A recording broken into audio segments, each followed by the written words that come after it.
अस्सलामुअलैकुम व्यूअर्स, आज मैं आपके साथ अपनी एक top secret recipe vanilla sponge cream cake बनाने की शेयर करूंगी। होम बेकर हूं, घर से केक बना के सेल करती हूं।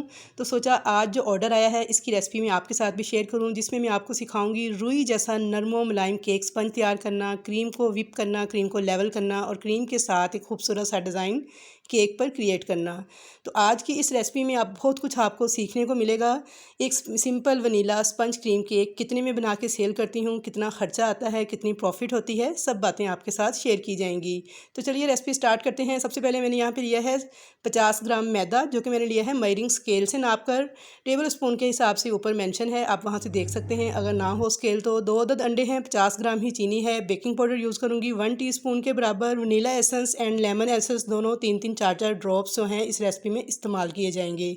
तो चलिए सबसे पहले जो केक का पहला स्टेप है वो ये है कि आपने केक टिन को रेडी करना है। 6 इंच का ये केक टिन मोल्ड है, जिसे मैंने अच्छे से देखें पहले ब्रश के साथ ऑयल लगा के चारों तरफ से ऑयली कर लिया था। उसके बाद इसके साइज़ का एक बटर पेपर मैंने कटिंग करके रखा हुआ है। आपने टिन के नीचे रख के पेपर को पेन के साथ ट्रेस कर लेना है और उसके बाद उसकी कटिंग कर लेनी है। ये पेपर मैं इसकी बेस में बिछा दूंगी और पेपर के ऊपर भी आपने ब्रश के साथ ऑयल लगा देना है। यहाँ पे एक टिप आपको देती चलूँ कि अगर आपके पास ये बटर पेपर ना हो तो आप किसी भी किस्म का नोटबुक का कागज़ फाड़ के उसे भी यूज़ कर सकते हैं बटर पेपर के तौर पे। बस आपने ये करना है, उसको दोनों तरफ से ऑयल ज़रूर लगाना है, वरना पेपर आपका जल जाएगा अगर आम पेपर आप यूज़ करें तो। चलिए जी, यहाँ पे टिन हमारा रेडी है। दूसरी तरफ मैंने एक अदद कढ़ाई जो है उसे चूल्हे पे रख दिया है मीडियम फ्लेम पे गर्म होने के लिए, ताकि वो अच्छी तरह से प्री हीट हो जाए। ये दोनों स्टेप आपने केक बनाने से पहले मुकम्मल कर लेने हैं और उसके बाद चलते हैं केक के नेक्स्ट स्टेप की तरफ। तो यहाँ पे मैंने 2 अदद अंडे लिए हैं जो कि रूम टेम्परेचर पर हैं। फ्रिज के रखे हुए ठंडे आपने अंडे इस्तेमाल नहीं करने। बेकिंग की तमाम रेसिपी में चीज़ें सारी आपने रूम टेम्परेचर पर ही लेनी है। यहाँ पे मैंने डाल दिया इसके अंदर 50 ग्राम चीनी, जिसे मैंने पीस लिया था, यानी पाउडर बना लिया था। मिक्सी जार में डाल के मैंने चीनी का पाउडर तैयार कर लिया था। अब इन दोनों चीज़ों को मैं बीट करूँगी बीटर के साथ। तो उससे पहले मैं इसके अंदर ऐड कर दूँगी थोड़ा सा लेमन एसेंस, 2 से 3 ड्रॉप्स, और 2 से 3 ड्रॉप्स ही मैं इसके अंदर डाल दूँगी वनीला एसेंस।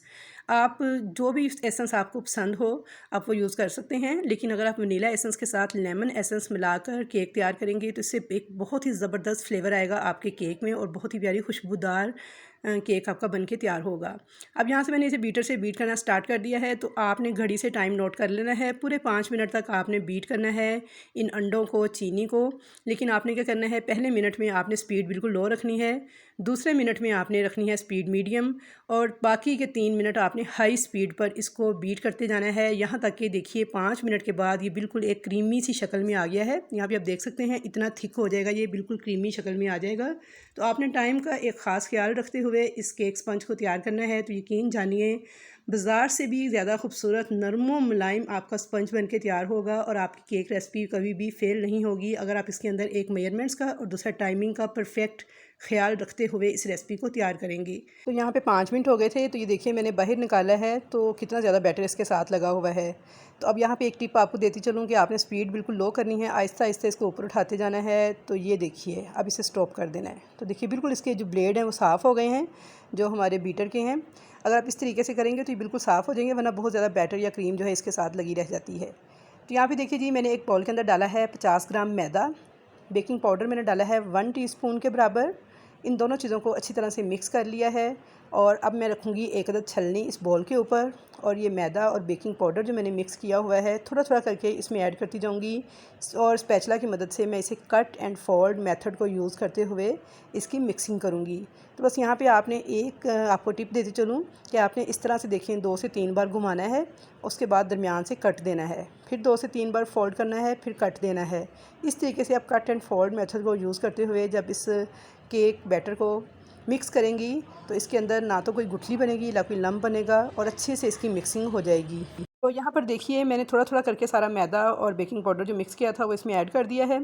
इस तरह से इसे 2 से 3 बार घुमाना है, फिर कट एंड फोल्ड मेथड से इसे अच्छे से मिक्स कर लिया है। तो बस आपने ओवर मिक्सिंग नहीं करनी, जैसे ही ये सारा मिक्स हो जाए तो इसे छोड़ देना है। तो यहाँ पे देखिए जी सारा बैटर मेरा रेडी हो चुका है और इसकी ये कंसिस्टेंसी होनी चाहिए, मैं आपको चेक करवा दूँ।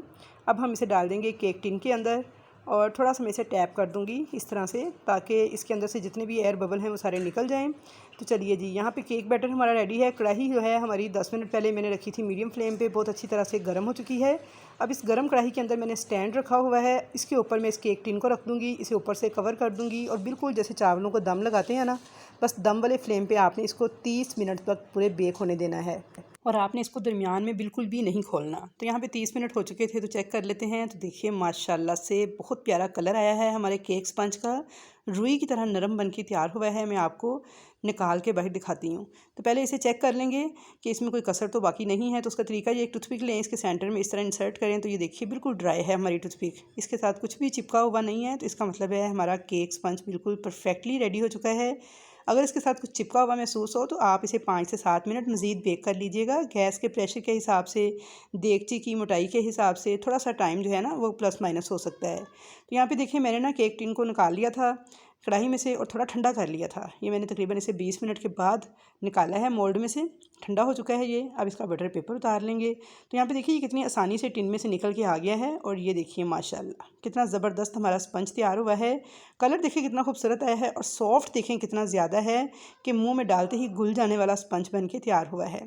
तो ये बिल्कुल 1 पाउंड केक का मैंने स्पंज तैयार किया है, आधा कप मैदे से, यानी 50 ग्राम मैदे से, और बिल्कुल ये छोटू सा केक बन के तैयार होता है। तो यहाँ पे देखिए जी, अब इसकी हमने कटिंग करनी है, इसके 2 स्लाइस काटने हैं। तो आप छुरी भी यूज़ कर सकते हैं, लेकिन मुझे इस तरह धागे के साथ काटना ज़्यादा परफेक्ट और आसान लगता है। तो इसका तरीका ये है कि आपने सेंटर में बिल्कुल धागे को फिक्स कर लेना है जहाँ पे आपने काटना है, और इस तरह से इसको आस्ता आस्ता खींचते जाना है दोनों अपोजिट सिरों को। तो ये देखिए बिल्कुल आस्ता आस्ता खींच जाएंगे, बिल्कुल लेवल से सेंटर से केक जो है ना हमारा वो धागा से कट हो जाएगा। लेकिन अगर आपको धागे से हैंडल करना मुश्किल हो रहा है तो फिर आप छुरी से भी कट कर सकते हैं। ऊपर से हाथ रख के सेंटर से आप छुरी के साथ इसे 2 हिस्सों में काट लीजिएगा, वो भी तरीका इंशाल्लाह शेयर करूँगी किसी वीडियो में।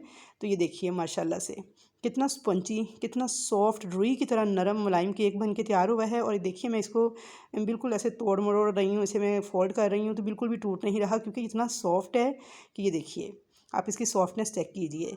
तो जब आपका केक स्पंज ज़बरदस्त बन के तैयार होगा तो यकीनन केक भी बहुत मज़ेदार बन के तैयार होगा। तो यहाँ पे देखिए जी, केक स्पंज को मैंने कटिंग कर लिया था, तोड़ लिया सेंटर से, और अब मैं इसको डाल दूँगी एक शॉपिंग बैग के अंदर, गिरा लगाऊंगी और मैं इसे फ्रिज में रख दूँगी आधे घंटे के लिए, ताकि अच्छी तरह से जो हमारा केक स्पंज है ना वो ठंडा हो जाए। तो जब तक केक ठंडा हो रहा है हम इसके लिए क्रीम तैयार कर लेते हैं। तो यहाँ पे मैंने 1 कप ली है वीपी विप व्हिपिंग क्रीम, जो कि ठंडी तो बहुत ज़्यादा है लेकिन क्रिस्टल फ्री है। तो इसको व्यूअर्स आपने ये करना है, क्रीम को आपने जब केक तैयार करना है तो इसकी क्रीम को, क्योंकि हम फ्रीज़र में रखते हैं, लेकिन जब आपने केक तैयार करना हो तो आप इसे 1 घंटा पहले निकाल के ऊपर वाले खाने से फ्रिज के नीचे वाले खाने में रख दें। इससे क्या होगा, क्रीम ठंडी तो होगी लेकिन क्रिस्टल फ्री हो जाएगी। तो आपने क्रिस्टल फ्री करके फिर ही इस क्रीम को बीट करना स्टार्ट करना है, फिर इससे ये मेल्ट नहीं होगी।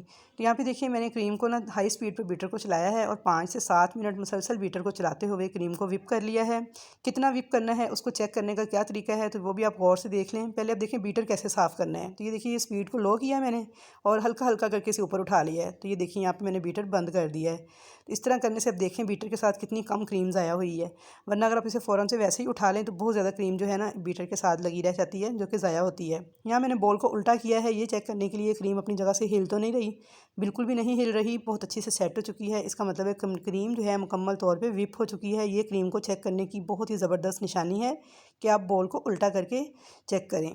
तो यहाँ पे देखिए जी, मैंने 1 अदद कार्डबोर्ड ले लिया था केक के नीचे रखने के लिए, और मैंने यहाँ पे 2 पाउंड वाला कार्ड यूज़ किया है, क्योंकि हमने इस केक को थोड़ा सा बड़ा शो करना है। यानी है तो ये 1 पाउंड का, लेकिन थोड़ी सी इसकी लुक जो है ना बड़ी आनी चाहिए, जैसे बेकरीज पे होते हैं ना केक 1 पाउंड के, लेकिन वो दिखने में बड़े लग रहे होते हैं। तो यहाँ पे देखो थोड़ी सी मैंने क्रीम लगाई है, नीचे ऊपर रख दिया है केक स्पंज को। क्रीम इसलिए लगाई है ताकि ये अपनी जगह से हिले नहीं और अच्छी तरह से जमा रहे। अब मैंने आधा कप पानी लिया था, उसके अंदर 1 टीस्पून डाल दी थी चीनी पीसी हुई, मिक्स करके एक शुगर सिरप तैयार किया है, और इसके साथ अच्छी तरह से ना आपने इस केक स्पंज को सोक कर लेना है। यानी आपने अच्छे से इस पूरे केक स्पंज के ऊपर ये जो पानी है, शुगर सिरप, इसको डालते जाना है। इससे क्या होगा, केक हमारा बहुत अच्छी तरह से सोक हो जाएगा, बहुत ज़्यादा सॉफ्ट और स्पंजी जो क्रीम केक है खाने में वो फ़ील होगा। यहाँ पे देखिए जी, मैंने केक स्पंज बहुत अच्छे से सोक कर लिया था। अब मैं इसके ऊपर क्रीम लगाऊंगी। तो क्रीम लगाने के लिए आप चाहें तो डायरेक्ट भी स्पैचुला से लगा सकते हैं, लेकिन जो बिगनर्स हैं उनके लिए मैं ये तरीका शेयर कर रही हूँ। आपने ये करना है, पाइपिंग बैग में या फिर किसी प्लास्टिक बैग में क्रीम को फिल कर लेना है और इस तरह से इसे सेंटर से लगाते जाना है और हल्का हल्का आपने टर्न टेबल को घुमाते जाना है। तो ये देखिए इजीली क्रीम जो है ना इसके ऊपर एडजस्ट हो जाएगी। अब आपको इसे लेवल करने की भी ज़रूरत नहीं है क्योंकि क्रीम हमने सारी एक जैसी लगाई है। तो बस इसके ऊपर रख देंगे दूसरी केक स्पंज को। तो ये देखिए जी, यहाँ पे दूसरा केक स्पंज मैंने इसके ऊपर रख दिया था। इसके अंदर आप पाइनएप्पल, चेरीज़ या फिर मिक्स फ्रूट कुछ भी लगा सकते हैं क्रीम के साथ। लेकिन मेरे पास जो ऑर्डर था कस्टमर का उसमें ये था कि आपने सिर्फ प्लेन क्रीम लगा के इस केक को तैयार करना है और क्रीम भी बहुत थोड़ी मिकदार में यूज़ करनी है। तो इसलिए मैं इसके ऊपर कुछ भी नहीं लगा रही। दूसरी लेयर को भी पहले मैंने सोक कर लूँगी अच्छी तरह से शुगर सिरप के साथ, सेम उसी तरीके से जैसे पहले वाले को हमने किया था। और इसके ऊपर मैं इस तरह क्रीम सी अप्लाई करूँगी। तो यहाँ पे देखिए जी, क्रीम मैंने अप्लाई कर दी थी। पहले आप इसे हल्की हल्की क्रीम लगा के क्रम कोट करेंगे और उसके बाद आपने इसके ऊपर ज़्यादा क्रीम लगा के इस तरह से इसे लेवल करना है। तो यहाँ पे आपको प्रैक्टिस की ज़रूरत होगी। जब आप इसे 1 से 2 बार बनाएंगे इस केक को तो आपकी प्रैक्टिस हो जाएगी। आपको बहुत सी चीज़ें समझ में आ जाएंगी कि हमने किस तरह से क्रीम को सेट करना है। तो इसलिए प्रैक्टिस बहुत ज़रूरी है। आपने ये करना है कि केक का स्पंज तैयार करना है और उसके ऊपर क्रीम के साथ प्रैक्टिस करनी है। तो इंशाल्लाह 1 से 2 बार के बाद बहुत अच्छे से आप इस केक को तैयार कर लेंगे। तो यहाँ पे देखिए जी, मैंने क्रीम को लेवल कर लिया था। साइड पे मैंने थोड़ा सा इसके ऊपर डिज़ाइन बना दिया था और उसके बाद आपने इतना करने के बाद ना इस केक को आपने 15 से 20 मिनट के लिए फ्रीज़र में रख देना है ताकि क्रीम जो है ना वो अच्छी तरह से सेट हो जाए, क्योंकि गर्मी का मौसम है वरना क्रीम उसकी मेल्ट होना स्टार्ट हो जाएगी। उसके बाद मैंने निकाल लिया था। थोड़ी सी मैंने देखें क्रीम के अंदर ना पिंक कलर मिक्स किया था, फूड कलर, और इसे मैंने पाइपिंग बैग में फ़िल किया था। अब मैं इसके साथ इसके ऊपर डिज़ाइन बनाऊंगी। तो जो कस्टमर ने मुझे डिज़ाइन दिया था मैंने उसके मुताबिक ही इस केक को तैयार किया है। तो भी बस यहाँ पे आप एक चीज़ बहुत गौर से देख लें, केक स्पंज वगैरह कितना सॉफ्ट तैयार हुआ है। क्रीम देखिए मैंने कैसे फ़िल की है, क्योंकि मैं इस केक की आपके साथ कटिंग शेयर नहीं करूँगी, ऑर्डर पीस था। तो यहाँ पे देखिए जी, केक के ऊपर मैंने डिज़ाइनिंग कर ली थी। अल्हम्दुलिल्लाह हमारा बहुत ही ज़बरदस्त सॉफ्ट स्पंजी वनीला केक बनके तैयार हो चुका है और जो दिखने में बहुत ही खूबसूरत लग रहा है, खाने में भी बहुत ही लाजवाब होगा, बहुत ही मज़ेदार बनके तैयार होता है। तो आई होप व्यूअर्स कि आपको मेरी आज की केक बनाने की ये रेसिपी बहुत ज़्यादा पसंद आएगी। रेसिपी अच्छी लगी है तो वीडियो को लाइक शेयर ज़रूर कीजिएगा। चैनल पर नए हैं तो सब्सक्राइब कीजिएगा और आप भी सेम ऐसे ही प्रैक्टिस करके तो घर से होम बेकिंग का आगाज़ कर सकते हैं। अपने मिलने जुलने वालों से, अपने फैमिली और फ्रेंड्स के साथ शेयर कीजिए इस रेसिपी को और आप भी अपने घर से एक होम बेकर बन जाएं। तो इस महंगाई के दौर में हर एक को ज़रूरत है कि वो कुछ ना कुछ करे। तो मेरी वो बहनें जो घर से कुछ करना चाह रही हैं तो उनके लिए एक बेस्ट आइडिया है। तो इंशाल्लाह ताला मैं नेक्स्ट वीडियोज़ के अंदर अपने और भी बहुत सारे एक्सपीरियंस और बहुत ज़्यादा मालूमात जो बेकरी से रिलेटेड हैं वो आपके साथ शेयर करूँगी कि सामान आप कहाँ से परचेज़ करें रीज़नेबल प्राइस पर और बाकी आइटम्स आप कहाँ से ख़रीदें, कैसे मैं मैनेज करती हूँ इन सब चीज़ों को। तो इंशाल्लाह ताला कोई भी कन्फ्यूजन हो तो आप कमेंट्स बॉक्स में पूछें मुझसे। तो मुलाकात होगी आपके साथ एक अच्छे नई आइडिया के साथ, एक अच्छे नई रेसिपी के साथ। तब तक के लिए मुझे दीजिए इजाज़त। अल्लाह हाफ़िज़।